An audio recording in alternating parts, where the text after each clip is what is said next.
بسم الله الرحمن الرحيم الحمد لله رب العالمين والصلاة والسلام على أكرم الأنبياء والمرسلين سيدنا محمد وعلى آله وصحبه أجمعين. In this month, at this time of year, certain things become clearer. The human heart usually is a muddy, malfunctioning, neglected, withered organism, even though it's, as the Hadith says, the key to the well-being of all other parts of us. إن في الجسد لمضغة إذا صلح الجسد كله وإذا فسدت فسد الجسد كله ألا وهي القلب. Truly in the body there is a piece of flesh which when it's sound, the rest of us is sound. And when it's corrupt, the rest is corrupt, and it is the heart. This heart, which is to do with consciousness, the I, the selfhood, is necessarily an enigma. It's easier to see outside than to see within.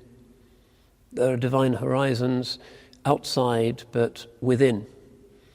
And because we are outward looking and our jawarih, our limbs and our senses are for experiencing the outside world, what is within is usually beyond our ken. That applies even to our physical organs.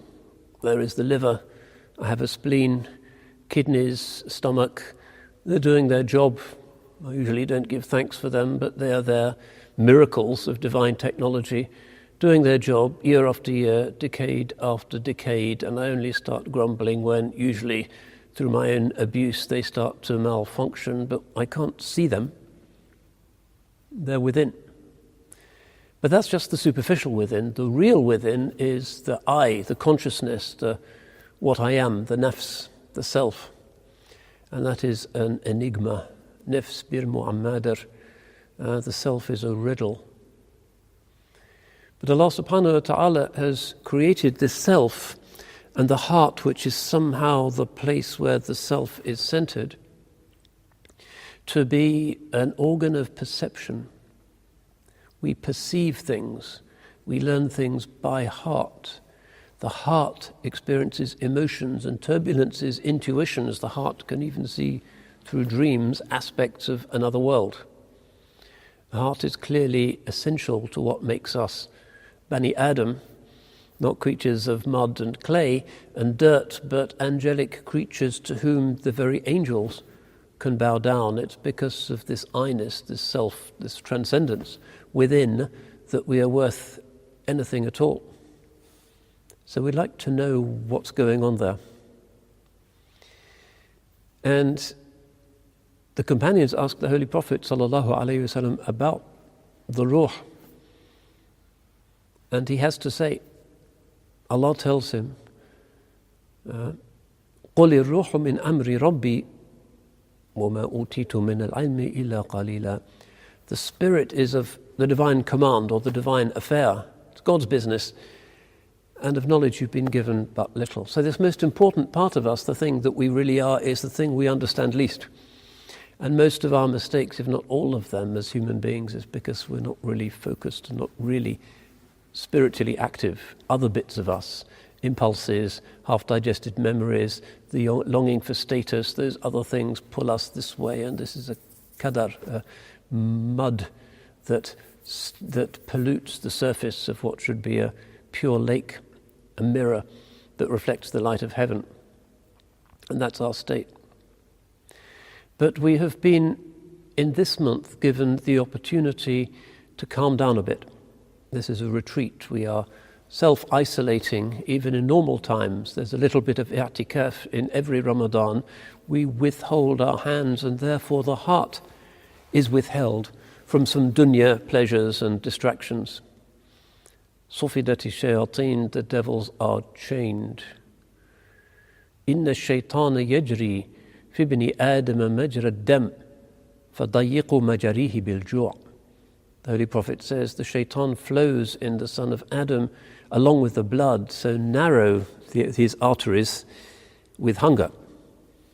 And that tends to break us. Arrogance is less.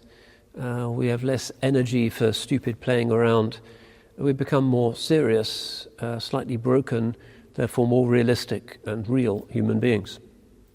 And at this time, the heart can start to function.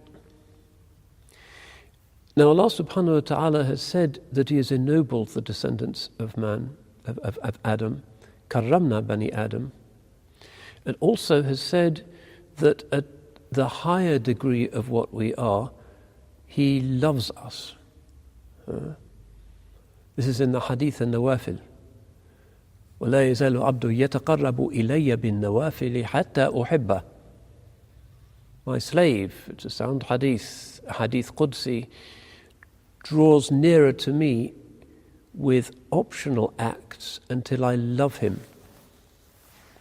God can love us for all of the mess that we represent, all of the missed opportunities, all of the inattentive moments, all of the waste, like a machine that's never really used for the right purpose or properly tuned or properly lubricated. It's kind of abused.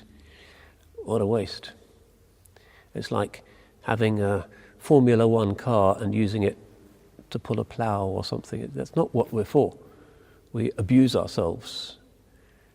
But Allah subhanahu wa ta'ala has said that there is this love. And He has said that the name of the Holy Prophet sallallahu alaihi wasallam is habibullah. And this is to be a particular quality of the ummah of Islam. Each ummah has a particular fragrance, a particular wavelength, a particular modality of being alive in the spirit. And this is indicated in a number of hadiths where the founders of those ummahs are named. Sayyidina Ibrahim alayhi salam is Khalilullah, Sayyidina Musa is Kalimullah, Sayyidina Isa is Ruhullah, Sayyidina Nuh is Najiyullah, etc. Sayyidina Muhammad sallallahu alayhi wasallam is named in the hadith as Habibullah, God's beloved. And there is a particular dimension to the inner life of Islam, the heart life of Islam that pertains to love. And in the month of Ramadan, we start to taste this. At least we taste the love of the forms. The divine love for the forms of Islam which are prophetically gifted and which are beautiful. The fast is a beautiful thing. The prayer is a beautiful thing. The zakat, the hajj, majestic and also beautiful. Allah loves those actions. And we learn to love them as well. And the Holy Prophet says, sallallahu alayhi wasallam, وَجُعِلَتْ قُرَّةُ عَيْنِي فِي الصَّلَاةِ. The delight of my eyes has been set in prayer. To the extent that we progress and the ego stuff dies down, put back in its box, kicked away, and we become real and ourselves in this prophetic way, we really start to love the forms of Islam. And we love the prayer. جُعِلَتْ قُرَّةُ عَيْنِي فِي الصَّلَاةِ. That's a measure of our iman. He used to say, sallallahu alayhi wasallam, أَرِحْنَا يَا Bilal. Give us rest with it, O Bilal, inviting him to give the adhan. It is the prayer that allows us to relax, to detox, to be at ease, to be in a state of equilibrium, the inward reality of what the outward form of the prayer enacts. So this quality of mahabba, of love, is fundamental to our religion. And it is evinced by the Holy Qur'an's insistence again and again that we look at the wonders of the earth around us. This tafakkur. إِنَّ فِي خَلْقِ السَّمَاوَاتِ وَالْأَرْضِ وَاخْتِلَافِ اللَّيْلِ وَالنَّهَارِ لَآيَاتٍ لِأُولِي الْأَلْبَابِ. The way the heavens and the earth are created, the succession of night and day, signs for people of understanding, of lub, insight, heart. And this seeing them as signs means love. You see the divine creator and his genius, his workmanship in everything, you can't help but love it. Who doesn't love beauty? Love is the recognition of beauty and perfection. So we are to love creation. We are to love the ikhtilafu alsinatikum wa alwanikum, the diversity of your tongues and of your colors.